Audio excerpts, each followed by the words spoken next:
नमस्ते, आदाब, सत श्री अकाल। मैं आपको प्रोजेक्ट मैनेजमेंट से रिलेटेड एक सॉफ्टवेयर बताने जा रहा हूं जिसका नाम प्लानर है। इसका इस्तेमाल करके आप बहुत बेहतरीन ढंग से अपने सभी टास्क्स, जो छोटे छोटे काम के हिस्से होते हैं, टास्क जिनको अंग्रेज़ी में कह देते हैं हम लोग, तो इनको आप मैनेज कर सकते हैं और बड़ी सुगमता के साथ, बड़ी आसानी से अपने मकसद को पूरा कर सकते हैं। आपका चाहे कोई इंजीनियरिंग का टास्क हो, चाहे कोई आपका मार्केटिंग का टास्क हो, फाइनेंशियल मैनेजमेंट हो, तो आप किसी भी प्रकार के टास्क को इसमें छोटे छोटे हिस्सों में डिवाइड करके कर सकते हैं। ये जो सॉफ्टवेयर आपको उबंटू सॉफ्टवेयर सेंटर में मिल जाएगा, ये उबंटू सॉफ्टवेयर सेंटर है, यहाँ पे आके आप खोल सकते हैं। तो ये प्लानर आप लिखेंगे तो ये लिख के आ जाएगा सामने, इसको आप इंस्टॉल कर सकते हैं। मैंने किया हुआ है पहले से, इसलिए यहाँ रिमूव लिख के आ रहा है। तो सॉफ्टवेयर में जाने के इंस्टॉल करने के बाद फिर आपको ये यहाँ पे ऑफिस में, ये नीचे यहाँ प्रोजेक्ट मैनेजर मिल जाएगा। आप इसको खोलिए तो ये कुछ ऐसा दिखेगा। इसमें आने के बाद सबसे पहले, जैसे मान लीजिए आपको एक कोई मशीन बनानी है, तो उस मशीन बनाने का एक प्रोजेक्ट होगा आपका, पूरी एक आपका तरीका होगा कि अब आपको कुछ 4 दिनों में ये काम करना है। पहले कॉन्सेप्ट बनाना है, फिर डायग्राम बनाना है, फिर आपको प्रिंटेड सर्किट बोर्ड्स बनानी होंगी, मैकेनिकल डिज़ाइंस बनाने होंगे, हर प्रकार का आपको काम सिंक्रोनाइज़ करना होगा। उसके लिए सबसे पहले आप प्रोजेक्ट का नाम यहाँ लिखिए, एडिट प्रोजेक्ट प्रॉपर्टीज़ में जाके नाम लिखिए। मान लीजिए जैसे मैं किसी एक ये स्पीकर ही मुझे अगर एक डिज़ाइन करना है, तो यहाँ स्पीकर प्रोजेक्ट का मेरा नाम हो जाएगा। और जब मैं इसको शुरू करने जा रहा हूँ इस काम को, उसकी तारीख यहाँ डाल दूँगा। मान लीजिए मैं 26 तारीख को इसे शुरू करने वाला हूँ।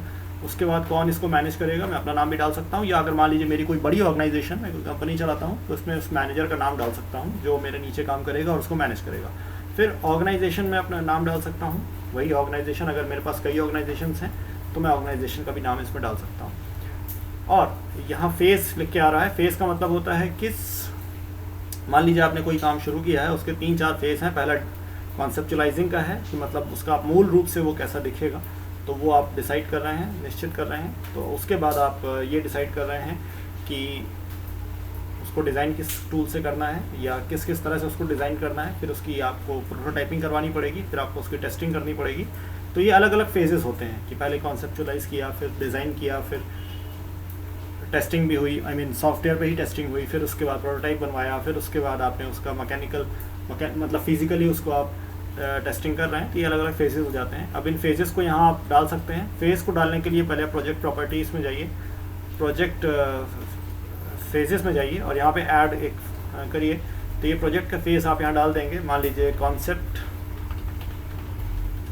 और डिज़ाइन, ठीक है, तो ये यहाँ पे आ जाएगा। फिर आप यहाँ पे डिसाइड कर सकते हैं कि ये पर्टिकुलर प्रोजेक्ट अभी किस फेज़ से गुजर रहा है। मान लीजिए कॉन्सेप्ट मैंने डाल दिया तो ये यहाँ पे रहेगा। फिर आप कैलेंडर, ये बाय डिफ़ॉल्ट यहाँ पे सेलेक्टेड है, आप किस कैलेंडर को यहाँ फॉलो करेंगे उसके लिए आप अलग से यहाँ पे मैनेज कैलेंडर्स में जाके सेट कर सकते हैं। यहाँ पे डिफ़ॉल्ट एक ही कैलेंडर है, तो वहाँ पे एक ही कैलेंडर अभी आ रहा है। ये कैलेंडर बेसिकली इसलिए होता है कि कौन कौन से आपके काम करने के दिन होंगे और कौन कौन से आपके छुट्टी के दिन होंगे। जो काम करने के दिन होंगे उसमें आपके वर्किंग टाइमिंग क्या होंगे और नॉन वर्किंग टाइमिंग क्या होंगे, इसके लिए कैलेंडर निश्चित किया जाता है। फिर उसके बाद कस्टम में आइए और इसमें ऐड करिए कि आपकी प्रॉपर्टीज़ इसमें क्या क्या इस्तेमाल हो रही हैं। मान लीजिए आप टेबल, चेयर, वॉशिंग इक्विपमेंट्स, किसी भी तरह की कोई मैकेनिकल चीज़, तो ये कोई भी चीज़, अगर आप लैपटॉप, पेन, पेंसिल, छोटी से छोटी, बड़ी से बड़ी चीज़ का एक लेबल आप तैयार कर सकते हैं, नाम लिख सकते हैं, डिस्क्रिप्शन दे सकते हैं और उसका टाइप सेट कर सकते हैं। फिर यहाँ पे आप ओके क्लिक करके यहाँ पे उसकी एक लिस्ट बना लीजिए। इस प्रोजेक्ट में जो भी आप इक्विपमेंट्स डालें उसकी एक लिस्ट बन जाएगी।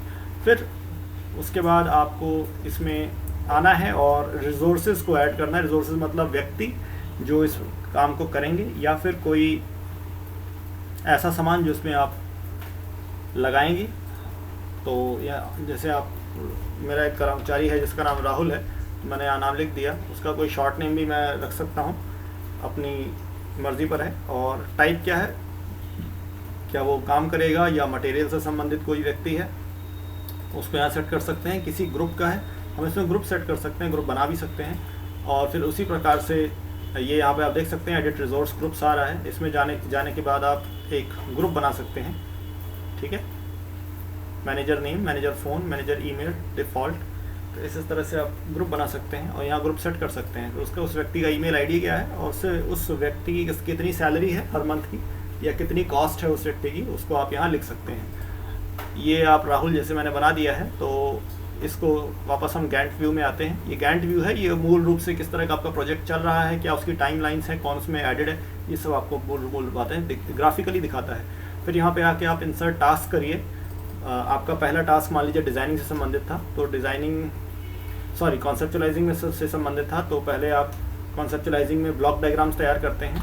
तो ब्लॉक डायग्राम मैंने पहला टास्क इसमें ऐड किया, ठीक है, और इसको फिर असाइन रिजोर्स करिए और ये राहुल को दे दीजिए। यहाँ पे जितने भी आप रिजोर्स डालेंगे इस प्रोजेक्ट में, ये यहाँ पे सारे रिजोर्सेज लिख के नाम इनका आएगा, आप इसको असाइन कर सकते हैं। या आप ये भी डिसाइड कर सकते हैं कितना % उस काम का उसको दिया जाना है। मान लीजिए 3-4 एम्प्लॉइज़ को दे रहे हैं, तो 20% के हिसाब से या 30% के हिसाब से आप इसको असाइन कर सकते हैं। फिर उसके बाद आप एडिट टास्क में जाइए और ये डिसाइड करिए कि उस टास्क का नाम तो आपने दे ही दिया। माइलस्टोन, अगर मान लीजिए आपका ये जो टास्क है ये एक फिक्स्ड टाइम पीरियड में ख़त्म होना है, 5 दिन, 10 दिन, 15 दिन, तो आप इसको फिक्स ड्यूरेशन पे क्लिक करिए और यहाँ पे ड्यूरेशन डाल दीजिए, ठीक है। और अगर ये माइलस्टोन है, मतलब कोई भी किसी भी प्रकार का टाइम लाइन नहीं है, डेडलाइन नहीं है, तो आप माइलस्टोन पे क्लिक करिए और इसका मतलब हो जाएगा जितनी जल्दी से जल्दी हो सके आपको ये काम पूरा करना है। या फिर हमें कोई कठिनाई भी आ रही है तो भी यह हो सकता है हम अपने हिसाब से चलेंगे, लेकिन इसकी कोई फिक्स्ड डेडलाइन नहीं है। तो शेड्यूल इसका आप इसमें यहाँ सेट कर सकते हैं कि ये कब तक पूरा किया जाना है। तो अभी तो मैंने माइलस्टोन चेक किया है, माइलस्टोन पे चेक किया हुआ है, इसलिए एज सून एज पॉसिबल आ रहा है। इसको आप ऐसे हटा भी सकते हैं, नो अर्लियर देन भी सेट कर सकते हैं कि मतलब इस तारीख से पहले ये काम नहीं शुरू होना चाहिए, ठीक है। जैसे मान लीजिए मैंने 27 को मैंने सेट किया, क्योंकि 26 को तो मैं ऑलरेडी ये प्रोजेक्ट में 26 को स्टार्ट कर रहा हूँ, तो 27 को मान लीजिए मैंने सेट किया, तो ये सेलेक्ट हो गया। अब ये जो प्रोजेक्ट है 26 को आप देख सकते हैं, 26 के बाद 27 जो है वो नॉन वर्किंग डे है। देखिए नॉन वर्किंग डे हमेशा ग्रे में दिखाएगा, तो नॉन वर्किंग डे के बाद 29 को ये प्रोजेक्ट स्टार्ट हो रहा है। अगर ये वर्किंग डे होता तो ये 27 को ही स्टार्ट हो जाता, ठीक है। मैंने यहाँ पे 27 डाला है, लेकिन फिर भी ये 29 को दिखा रहा है, क्योंकि ये नॉन वर्किंग डे है। 27, 28 सैटरडे संडे है। फिर आप यहाँ पे डाल सकते हैं कितने % आपने काम कंप्लीट किया, इस काम की प्रायोरिटी क्या है। अपनी स्केल एक बनाइए 1 से 10 तक, तो उसमें आप डिवाइड कर सकते हैं। अच्छा, मान लीजिए माइलस्टोन नहीं है, फिक्स ड्यूरेशन है, तो यहाँ पे ड्यूरेशन डाल दीजिए, कितने दिन में ये काम पूरा करना है, कितने दिन इस पर काम हुआ है, ये भी डाल सकते हैं। फिर आप रिसोर्सेज तो मैंने पहले बता दिया आपको, असाइन आप कर सकते हैं। मान लीजिए कोई ऐसा काम है जो आपको इसको पहले इस टास्क के पहले कंप्लीट करना है, तो उसको यहाँ पे ऐड कर सकते हैं। और उसके लिए आपको यहाँ मल्टीपल टास्क्स बनाने होंगे। मान लीजिए यहाँ पे ब्लॉक डायग्राम है और रिक्वायरमेंट डेटा, तो आप उसको यहाँ पे क्लिक करिए और ये एक सेकंड, ये यहाँ पे आया ही नहीं, रिक्वायरमेंट डेटा, तो आप यहाँ पे क्लिक करिए और ये रिक्वायरमेंट डेटा लिख के आ रहा है जैसे। तो आप जितने यहाँ पे बनाएंगे और भी आगे और बनाएंगे तो और मिल जाएगा यहाँ पे ड्रॉप डाउन में आएगा नीचे, और इसको ऐड करेंगे। तो इसका कहने का मतलब ये है कि पहले रिक्वायरमेंट डेटा को ख़त्म करिए, फिनिश टू स्टार्ट, मतलब रिक्वायरमेंट डेटा का जो काम है उसको ख़त्म करिए, तब ब्लॉक डायग्राम का काम शुरू करिए। या फिर फिनिश टू फिनिश करिए, या पहले रिक्वायरमेंट डेटा को ख़त्म करिए, उसके बाद इसको ख़त्म करिए। थोड़ा सा फ़र्क आता है इन सारे ही चारों ऑप्शन में, कि पहले ख़त्म करिए तब इसको शुरू करिए, फिनिश टू फिनिश मतलब पहले ख़त्म करिए और तब इसको ख़त्म करिए, स्टार्ट टू स्टार्ट मतलब पहले उसको शुरू करिए और तभी इसको शुरू करिए, और स्टार्ट टू फिनिश यानी कि पहले इसको शुरू करिए तभी इसको ख़त्म करिए। तो इस तरह का ये एक सिस्टम बना हुआ है। और अगर कोई लैग आ रहा है उस पर्टिकुलर काम में, तो आप इसको यहाँ पे लिख सकते हैं कि कोई लैग आ रहा है, मतलब देरी हो रही है। नोट्स में आप ये डाल सकते हैं कि अगर आपने किसी पर्टिकुलर दिन कोई मॉडिफिकेशन किया उस पर्टिकुलर टास्क में, तो आप यहाँ पे ऐसे डाल के लिख सकते हैं कि आपने मॉडिफाइड XYZ एग्जाम्पल के तौर पे, तो आप ये यहाँ पे लिख सकते हैं। इसी तरीके से आप जो भी आप प्रोजेक्ट बनाएंगे, जो भी टास्क बनाएंगे, उसमें मान लीजिए मैं इसको आपको एक उदाहरण के तौर पे दिखाता हूँ। ये 5 दिन का है और फिक्स ड्यूरेशन है और ये 20% कंप्लीट हो गया है मान लीजिए। तो आप ये देख सकते हैं ये जो ब्लॉक है यहाँ पे ये 5 दिन का आ रहा है और इसमें 20% ये कंप्लीट दिखा रहा है। ये जो है ब्लैक पैच जैसा एक जो आ रहा है, ये 20% टास्क कंप्लीट दिखा रहा है और ये 5 दिन का लंबा दिखा रहा है, ठीक है।